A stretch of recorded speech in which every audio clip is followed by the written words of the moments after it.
and welcome to this SheClicks webinar about bridge cameras. I'm Angela Nicholson and I'm the founder of SheClicks.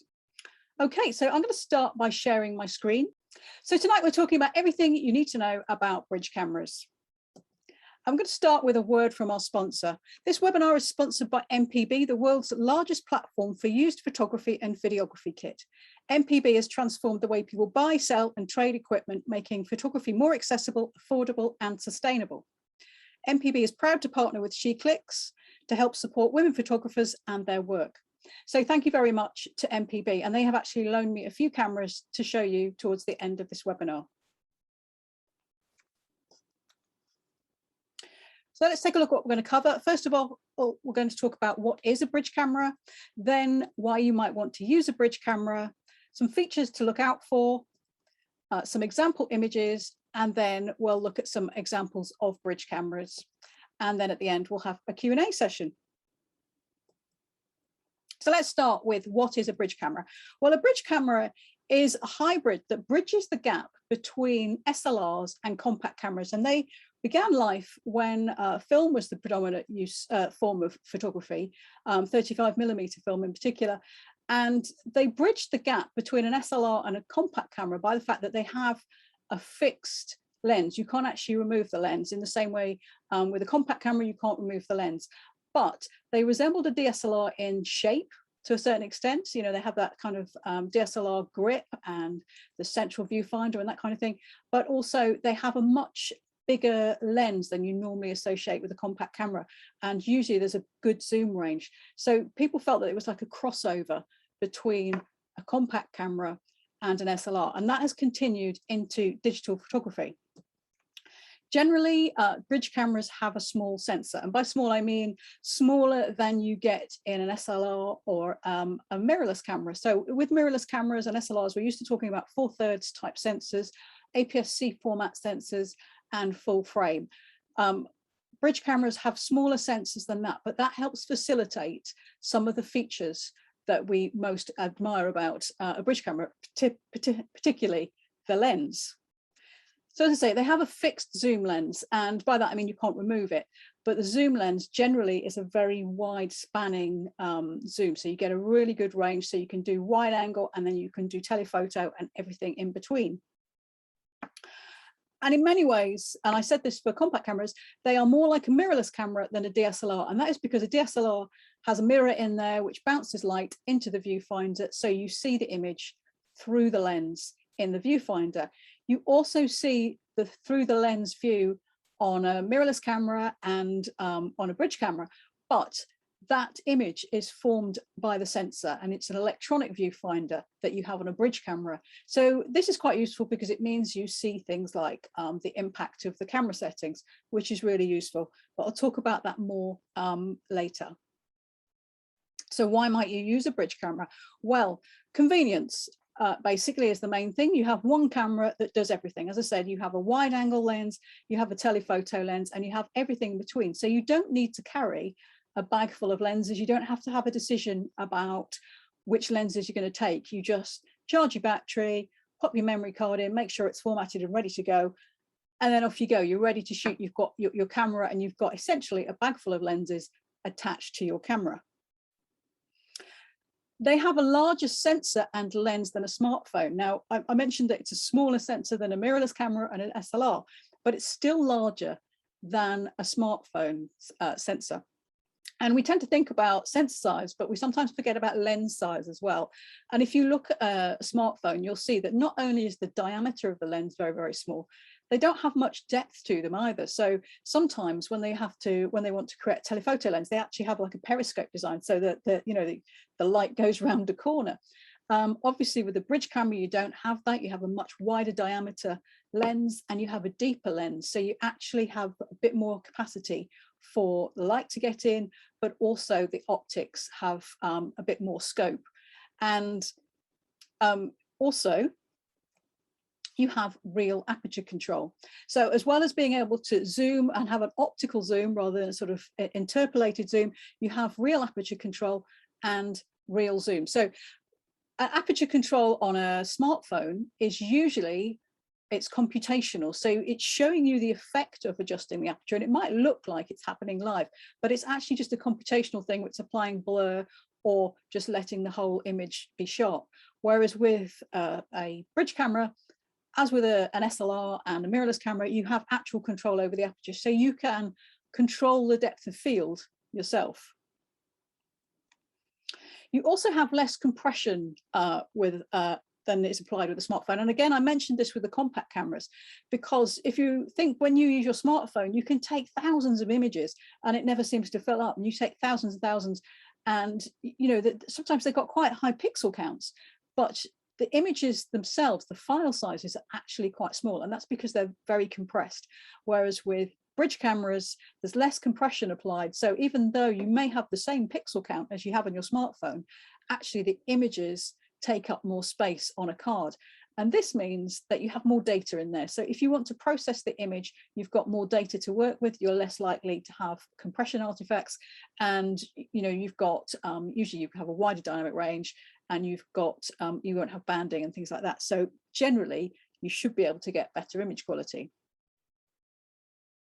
Another nice feature of a bridge camera is because the lens is fixed, you have less opportunity for dust to get in and get on the sensor, create spots in your images, so you don't need to worry about sensor cleaning. And you also have good depth of field. Now, this is a feature actually of the lens rather than the sensor size. We tend to think of it as being because of the sensor, but it's actually because of the lens. And the reason is because when you have a smaller sensor, you have a focal length magnification factor. And we're used to that with mirrorless cameras, where we talk about having a full frame camera where the focal length magnification is 1. So what you see on the lens is what you actually get. With APS-C format sensors, it might be 1.5 times or 1.6 times magnification. So say if you have a 100mm lens, it will actually look like, on an APS-C camera, it will look like a 150mm lens. So it's kind of cropped in comparison with the full frame camera. With a micro four thirds camera, it's a 2 times magnification factor. So your 100mm lens actually looks like a 200mm lens. Well, with bridge cameras, we tend to talk about their focal lengths when they've been magnified. So whilst it might say it's a 400mm lens, actually it's more like 150, something like that, depending on what the sensor size is.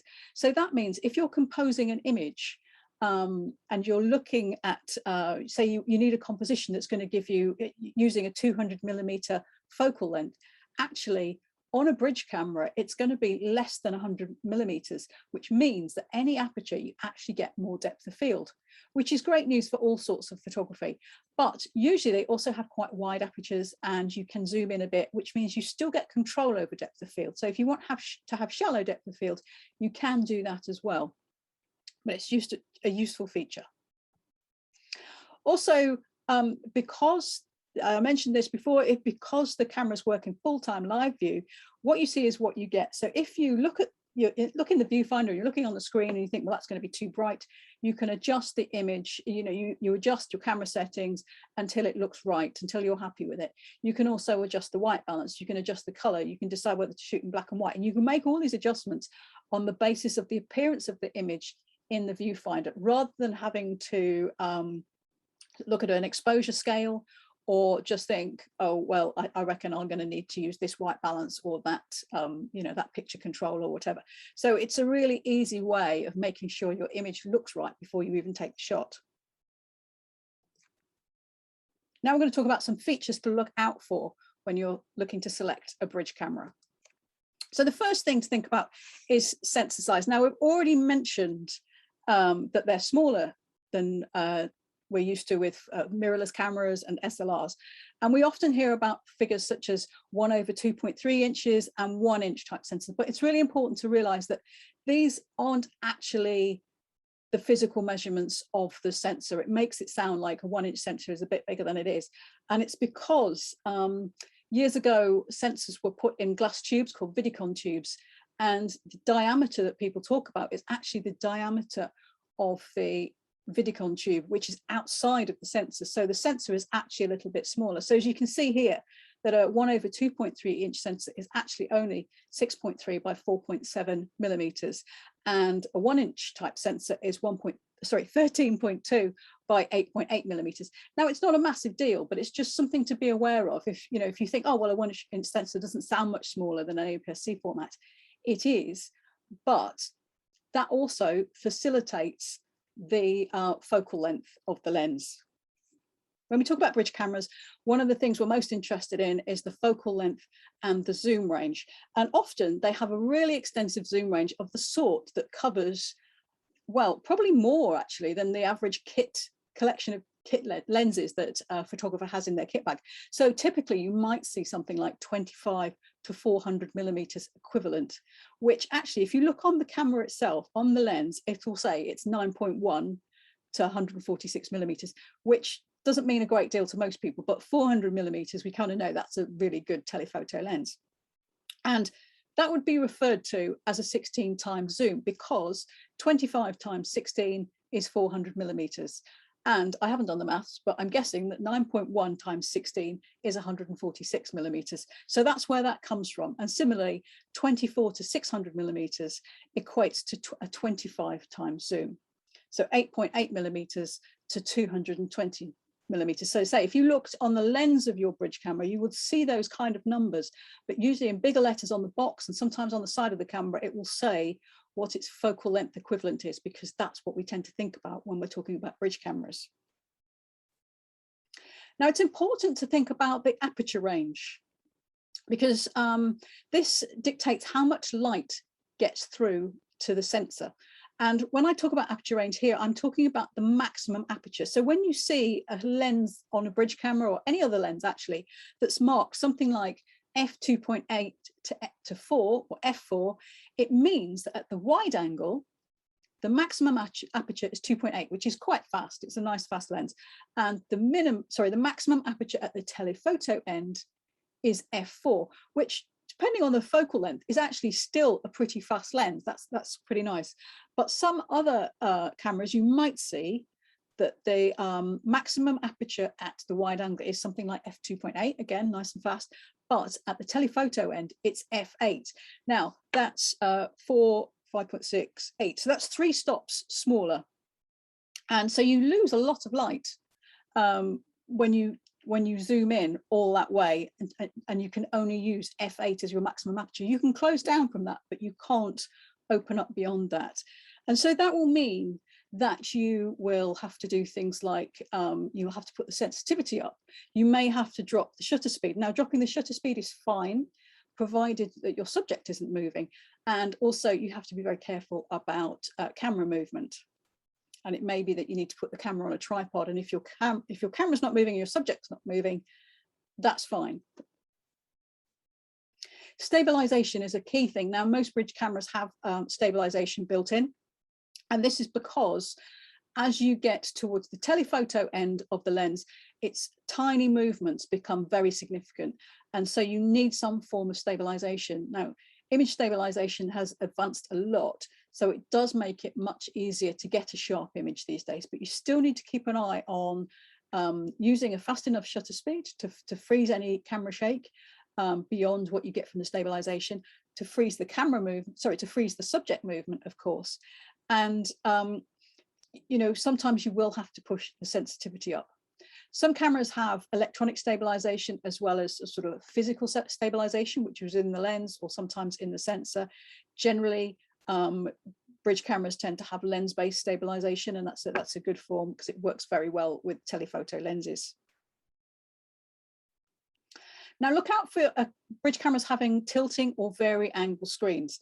I generally prefer to have a vari-angle screen, but a tilting screen is good as well. Now, a tilting screen is really useful when you're shooting landscape format images, either from above or below head height, because you can tilt it to make it easier to see.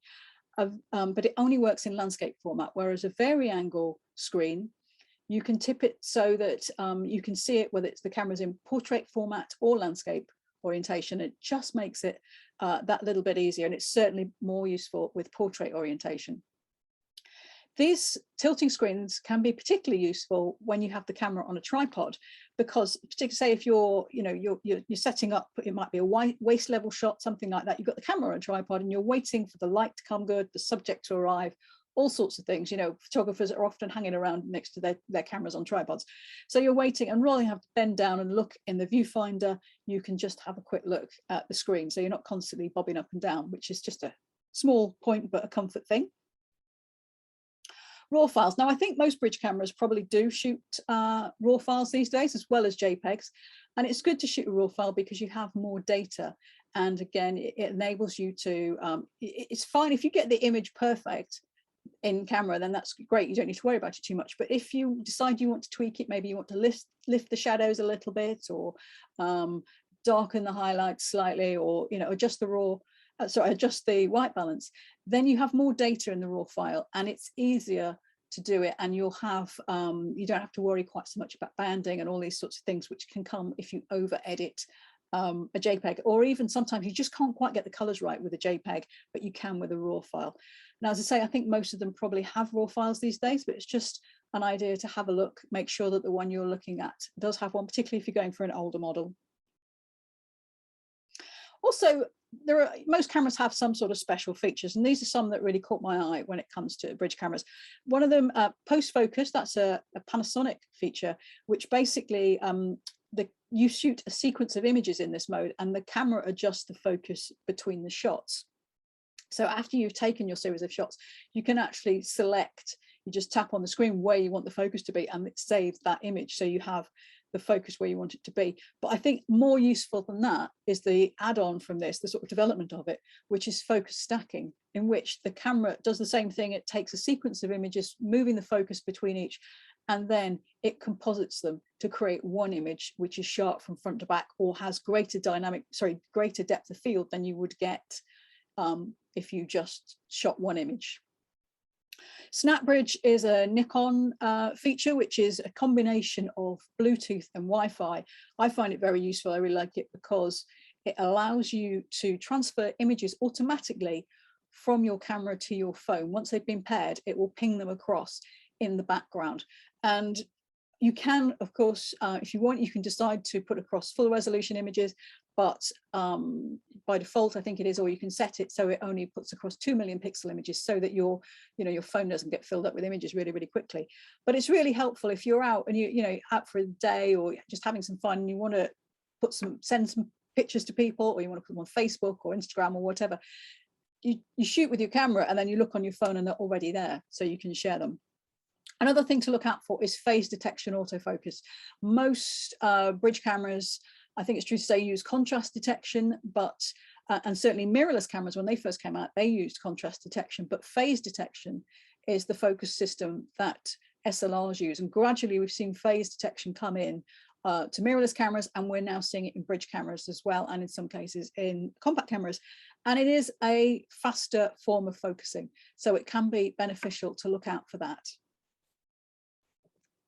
Okay, so now I'm going to go through a few example images, and we'll pick out some of the features, some of the things you might want to consider when you're using a bridge camera. Right, this shot was taken with the Panasonic FZ82, and it's at the widest point, which is 20 millimeters. And you can see this slight converging verticals because, the church looks a bit like it's tilting backwards, but that's because I was kind of like in the only position I could get this shot, and I had to tip the camera up slightly so you get that effect. If I'd gone closer to the base of the church and tipped the camera up, it would look even more dramatic. That kind of, the spire would seem to go like that. But this is what I've done. Now, if you look at this image, okay, it was taken on a nice, bright, sunny day, lovely light. You wouldn't look at it and think immediately, oh, that was done with a bridge camera, or that's got a small sensor or anything like that. You just look at that and think, well, that's a nice church, nice, warm image, plenty of detail. So that's at 20 millimeters.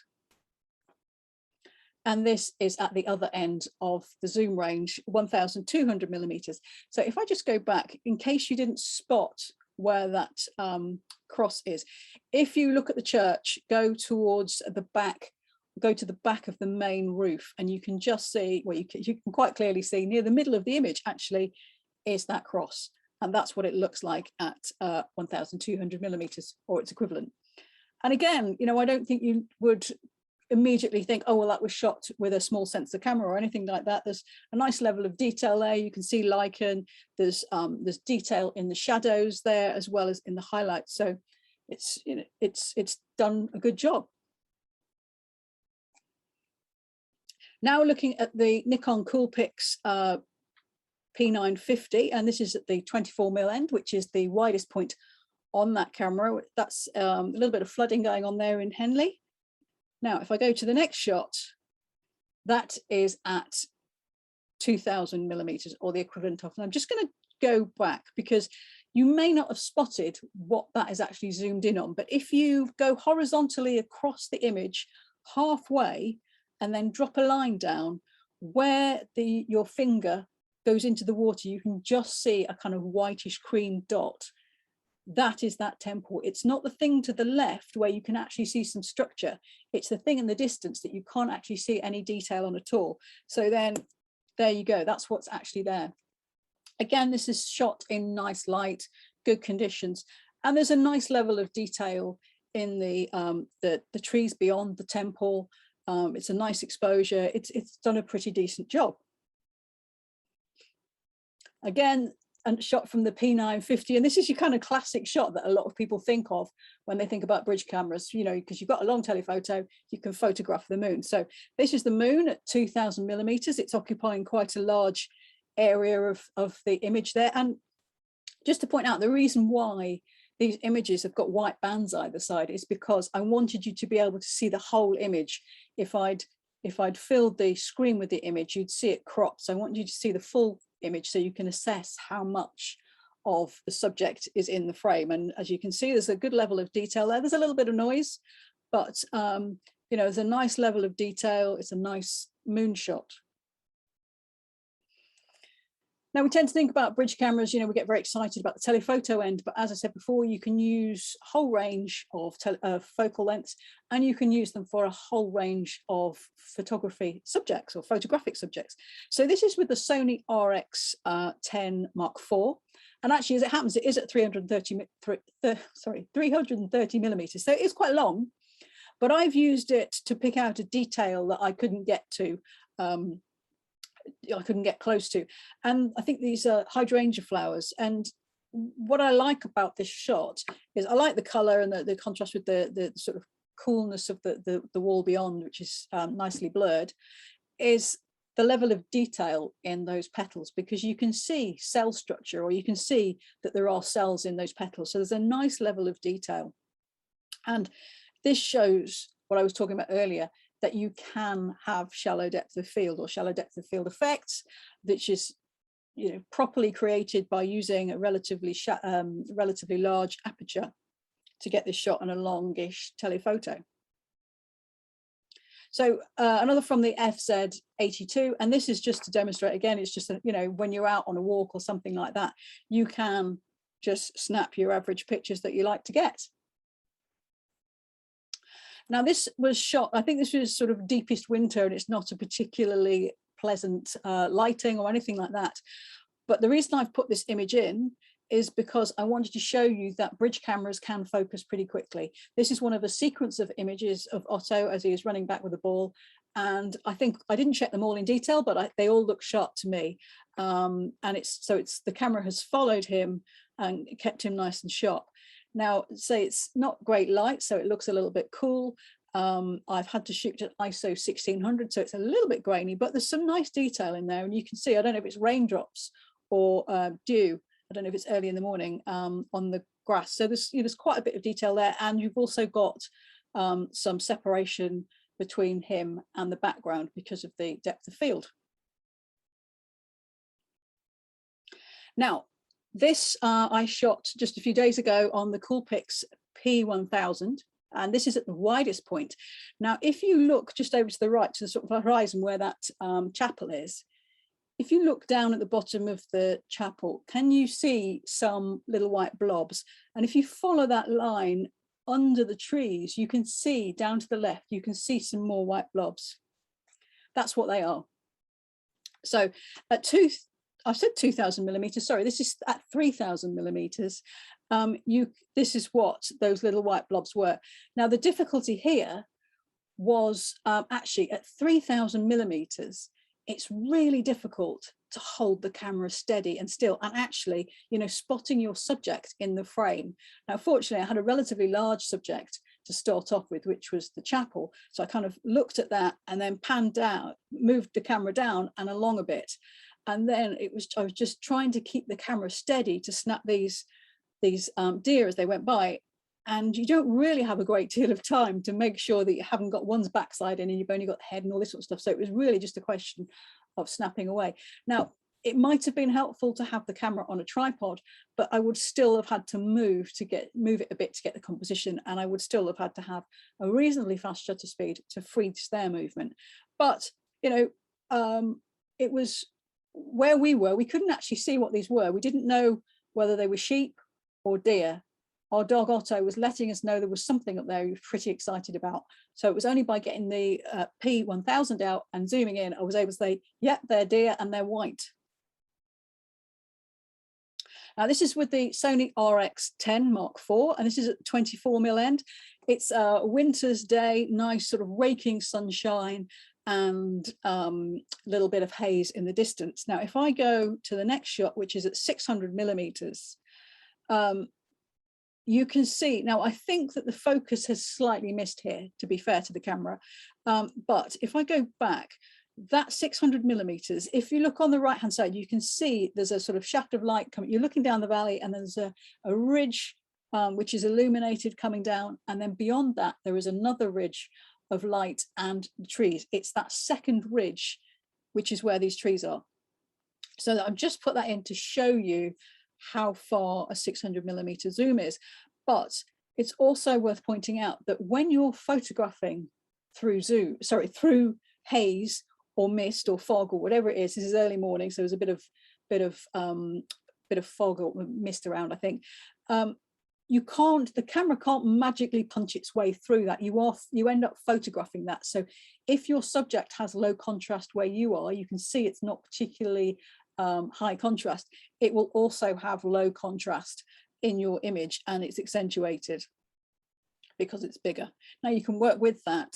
You know, you can use that artistically, but it's just worth pointing that out. Now, this is a more extreme example of this. Is at just outside Windsor Castle. I think it's called the Long Mile. I always forget. So we're looking up towards the hill, and you can see at the top of the hill, that's very hazy. So we're at 20mm now. Go to the top, that is what is at the top of that hill. Now, there are a couple of issues here. Firstly, as I said, it's very hazy. So you've got that kind of slight murk that the camera has photographed rather than punched its way through somehow. The colors are also, the saturation is dropped by that murkiness, that mist and haze. I have enhanced the image a little bit to try and bring some of the details out. But in turn, that has sort of put a little bit more noise into the sky and the haze. And obviously I could have spent a bit of time working with a noise reduction system and this, that, and the other, but I wanted to just show you kind of more or less the raw image. Another issue you can see is, again, it was really difficult when shooting at 1200 to make sure that the statue was in the right point in the frame. You know, it's hard enough sometimes to find it, but to get it in the right point in the frame and hold the camera still. So there is a little bit of movement in that image. I think the statue isn't as sharp as I would like. Okay, so now I'm going to show you some example cameras. So what I'm going to do is I'm going to stop sharing my screen. So this is the Panasonic Lumix FZ82, which I mentioned a few times in the talk just a few moments ago. And I think, I don't know about you, but I think it's what a lot of people imagine when they're talking about a bridge camera. It's kind of a nice size.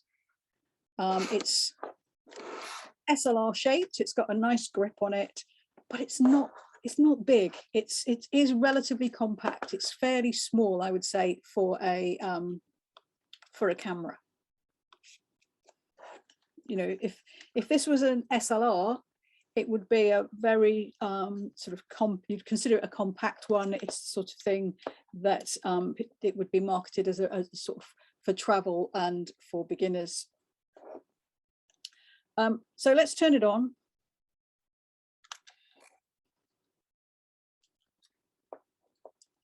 And so you can see, as I said, it's marked 20 to 1200, which is its 35mm equivalent. And you can see on the side, it says 60 times zoom. So that's at 20mm. And that is 1200mm. So, you know, it's not a ridiculously long lens in terms of, you know, physical length, but you are getting a lot of focal length there. It's light. It's actually very easy to hold with one hand. You know, it's a very comfortable camera to use. It has inside a 1-inch, sorry, it has a 1/2.3 inch sensor, and it's an 18.1 million pixel sensor. So that's the effective pixel count, 18.1 million.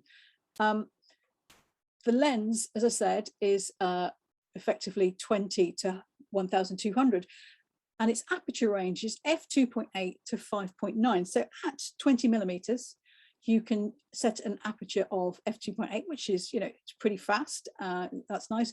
When you go to 1200mm, it's 5.9, which is a bit smaller. But I would say at that focal length, that's not bad at all. That's pretty good. Now on the back, we have a touch screen. You can touch to set the autofocus point. You can use it to set make menu selections, change settings, that kind of thing. But it's not tilting. There's no vari-angle element to that screen. So just something to bear in mind. It has got an electronic viewfinder. So, you know, you use it very much as you would an SLR or a mirrorless camera, really, looking through the viewfinder or using the screen. Nice and light, easy to hold, good grip, actually, as I said. New, this is still available, so the FZ82, and in some areas, some regions, it's called the FZ80. New, this costs about £315, which, you know, is about the price that a lot of people are pretty happy with, I think. If you wanted to get one secondhand, you could probably pick it up for just over 250 quid, something like that, in excellent condition. So nice camera. It has got post focus that I mentioned. It's got focus stacking, and it's got Panasonic's 4K photo mode. That uses the camera's 4K video technology to take a sequence of images at 30 frames a second. And then in camera, you can select which of those images you want to save as an 8 million pixel image. So that's really useful for, you know, getting fleeting expressions or funny bits of action and things like that. It can be a useful feature, but your image is 8 million pixels rather than 18 that you get normally. So there we go. That's that one. And that is the smallest camera we're going to be looking at today.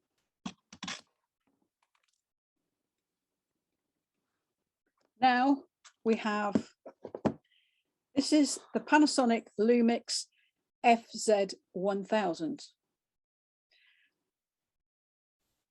Now, this doesn't have quite such an extensive zoom range. It goes from, if I turn it around that way, you can see 25 to 400mm.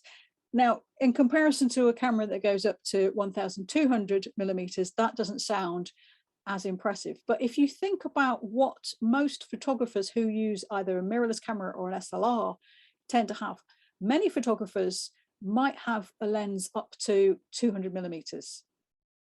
A lot of people don't go beyond that for anything, but some people, they may have a 400mm lens, and people who are really into bird photography may have a 600mm lens, but they are pretty pricey, buying a 600mm lens. So this retails for £549, or did retail, I should say, for £549 when it was new. You can pick it up now secondhand for about just over £400. It has been replaced by the FZ1000 Mark II, which is £729. And what that adds is this camera has a vari-angle screen, but it's not a touch screen. The FZ1000 Mark II has a touch screen. Also, I think the screen is higher resolution and the viewfinder is slightly higher resolution, but I believe that the sensor is the same. Now you have a 1-inch type sensor, and it's a 20.1 million pixel resolution. So 1-inch type sensor is the bigger type that you will get, and this is the highest resolution that we're looking at today, 21.1 million pixels.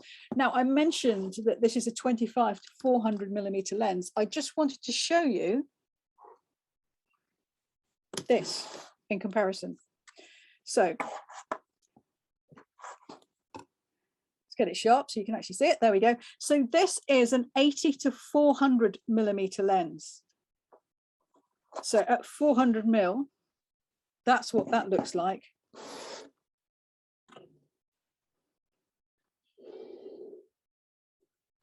Compared to that. So you've got, let me just see if I can zoom out a little bit so we can fit it in. Out, not in, there we go. So you can see what you're gaining there. It's much smaller. This is pretty heavy. This is much lighter. So I just wanted to show you for comparison. That is what is being condensed down effectively into that camera. Put that out the way. A couple of nice features here. I showed you can zoom with this ring, but you can also use this lens ring, and that it's still an electronic zoom. You know, it's not mechanical. It's not like you're winding it. It's by wire, but it just feels a little bit more natural and responsive to do that. And you can flick that. If you flick that switch, that ring is now used for manual focusing. You can flick it back and you can zoom. You've also got power OIS, which is optical image stabilization. So you can switch that on or off, and probably most instances you leave it on, but perhaps if you had the camera on a tripod, you might want to turn it off. Oh, and the aperture range for this lens, at the 25 millimeter end, it is 2.8, and at the 400 millimeter end, it is f4. Now, let me just remind myself what this lens is. Yes, so this lens is at 80 mil, it's 4.5, and at 400 mil, it's 5.6. So you actually have a faster aperture on that camera. There we go. At the 400 millimeter end, you actually have a faster aperture, and that will enable you to use faster shutter speeds and keep the sensitivity ISO down. So you get, you know, you should hopefully get better quality images by keeping the sensitivity down. Right, so that is the FZ1000, to say replaced now by the FZ1000 Mark II, which is a little bit more expensive, but not ridiculously so. Now I'm going to show you the biggest camera that we're looking at tonight. This is the Nikon Coolpix P1000, which was the one that I used to photograph the deer. And if you look on the side here, you can see that it has a 35 millimeter equivalent focal length range of 24 to 3000 millimeters. It's quite heavy. It actually weighs 1.4 kilograms, so that's quite heavy. That's with the battery and the memory card. I'll just turn it on, but most of the weight is in this section. If you zoom out, there we go, and that's all the way to 3000 millimeters. If you zoom out, it doesn't become really front heavy. You do want to support it there, but it's actually doesn't feel really unbalanced or difficult or particularly unwieldy. It has a nice grip on it. You can see there, it's a good deep grip. You can see that there is a textured coating, which really gives you some nice purchase. And there is a good lens ridge. And again, we've got that grip there, that grippy coating. So that makes the camera feel very secure in your hand. You could walk around with this in your hand, but you'd probably want to put it on a strap over your shoulder or across your body, or maybe pop it in a bag. You can, one of the nice features about this is you can zoom in with this as well. I just want to show you this button because it's really useful feature. Now, I mentioned that it can be very hard to find your subject when you're at the far end of a telephoto zoom. And what this camera has is this button here. If you're trying to focus you're trying to find your subject, you just press this button. Wake the camera up, hang on. Just press this button.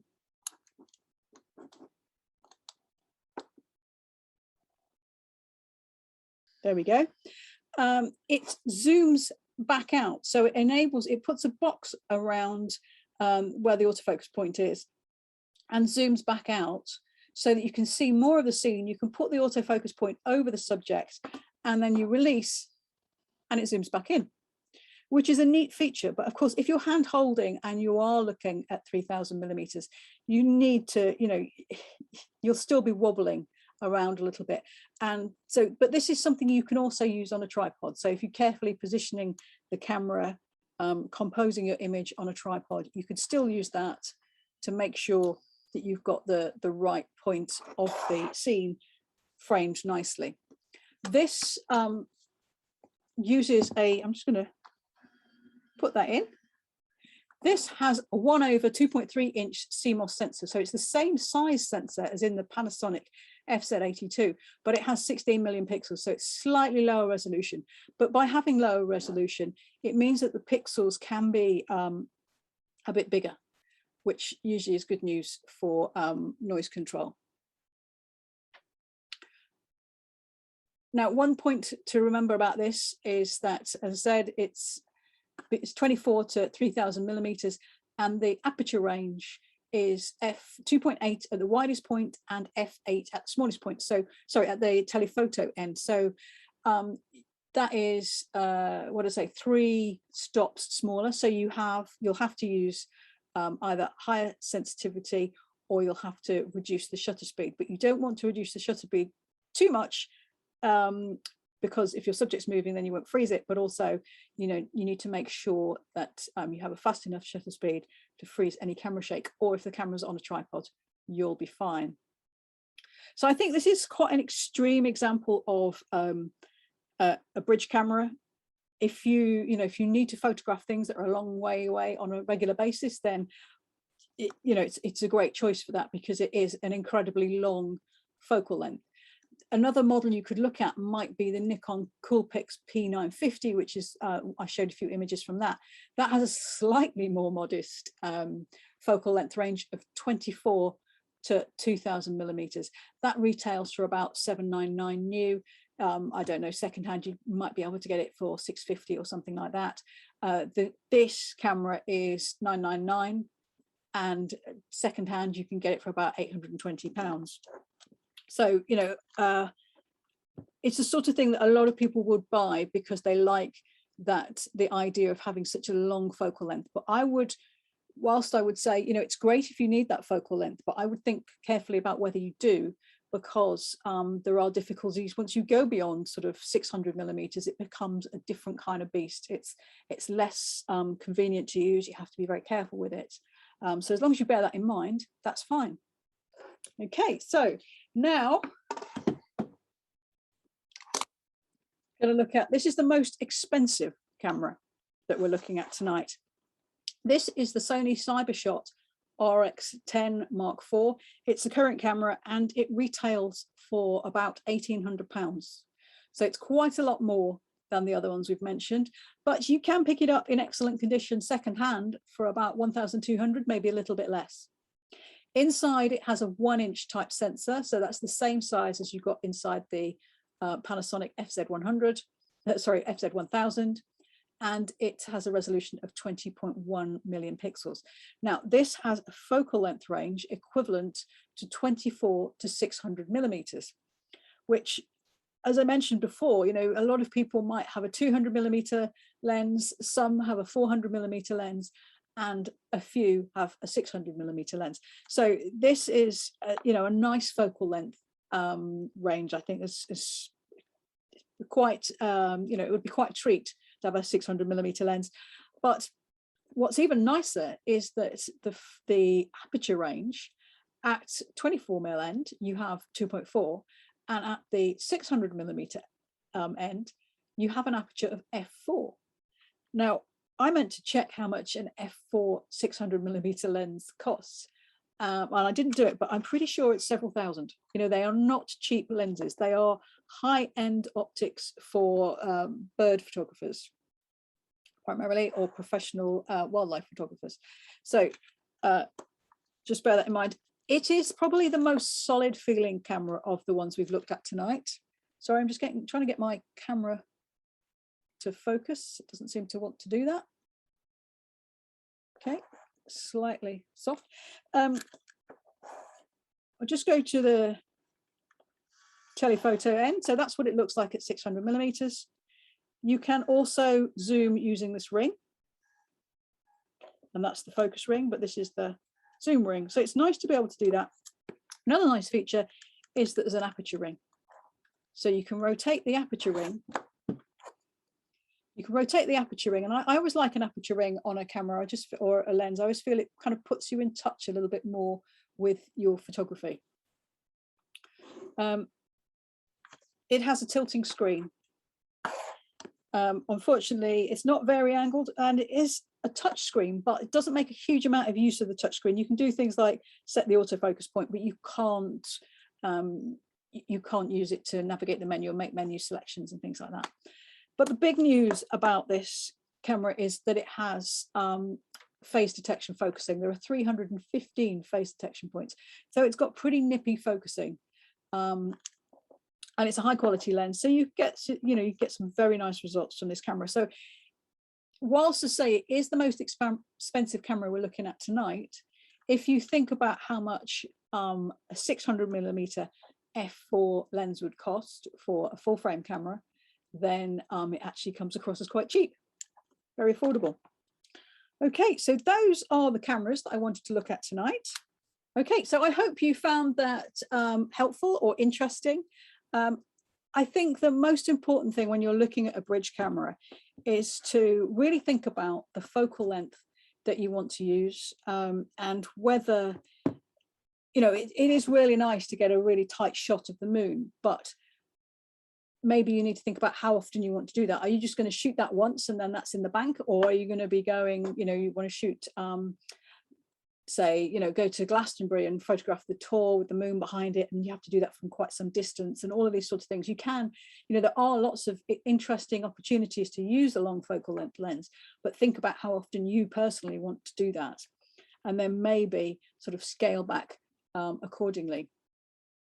Because say there are some difficulties with using really long telephotos. I mean, personally, I would probably look for something in the 400 to 600 millimeter length range, but if you want to go beyond that, I mean, they say that the 1200 millimeter is great. If you want longer, then 3000 millimeters